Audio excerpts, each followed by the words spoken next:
Amis lecteurs et lectrices, bonjour.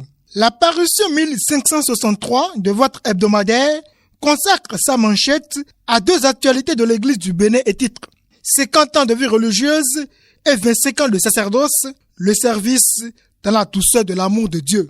À la une, la photo de la mère Maria Paola Perotti, à genoux, renouvelle ses vœux dans la congrégation des sœurs Clarisse Capucines. L'événement s'est déroulé le 28 juin 2020 à Wawata dans l'archidiocèse de Cotonou, au cours d'une messe présidée par Monseigneur Clé Felico, évêque de Kandi. 2 jours plus tôt, le samedi 27 juin, le père Marcel Alain Ayimiwe, vicaire général du diocèse d'Abomey, a rendu grâce pour ses 25 ans de sacerdoce à la cathédrale Saint-Pierre et Paul de la même ville.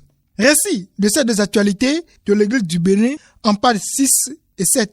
À l'initiative de son premier pasteur, Monseigneur Aristide Gonzalo, le diocèse de Porto Novo a organisé une journée de réflexion sur le coronavirus. Elle s'est déroulée au centre pastoral de Wando le mardi 30 juin 2020 sous le thème « La pandémie du Covid-19, quelles implications pour l'Église Famille de Dieu à Porto Novo ».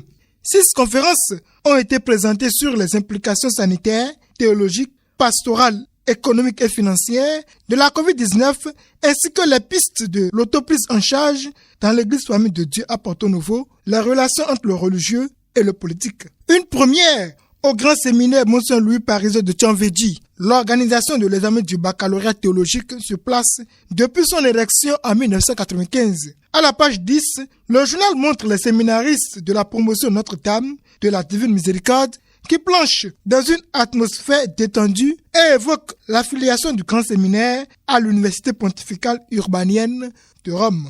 Violence policière au Bénin, un déni préjudiciable à la personne humaine. C'est le titre de l'article publié à la page 3 et qui fait un bilan des bavures policières au Bénin depuis 2016. En effet, le récent meurtre de l'Afro-Américain George Floyd à Minneapolis, dans l'État du Minnesota aux États-Unis d'Amérique, a suscité une levée de boucliers contre l'usage excessif de la force. Si les regards sont tournés vers les pays étrangers, il faut reconnaître que les violences policières s'observent également dans les rangs des forces de l'ordre au Bénin. Le phénomène est devenu criant depuis 2019 avec des pertes en vies humaines. Le gouvernement, quant à lui, reste dans le déni face à la détresse des familles, des victimes et des défenseurs des droits de l'homme. Le dernier scénario en date est celui de l'étudiant Dieudonné Tchako qui a perdu la vie pendant la répression violente des forces de l'ordre et de sécurité à l'université d'Abomey-Calavi le 24 mars 2020. Et au journal de constater, je cite, « La commission d'enquête mise sur pied ne publie pas ses résultats jusqu'à l'inhumation de l'étudiant le 20 juin dernier. Et ce n'est pas le seul cas d'indignation. » Fin de citation.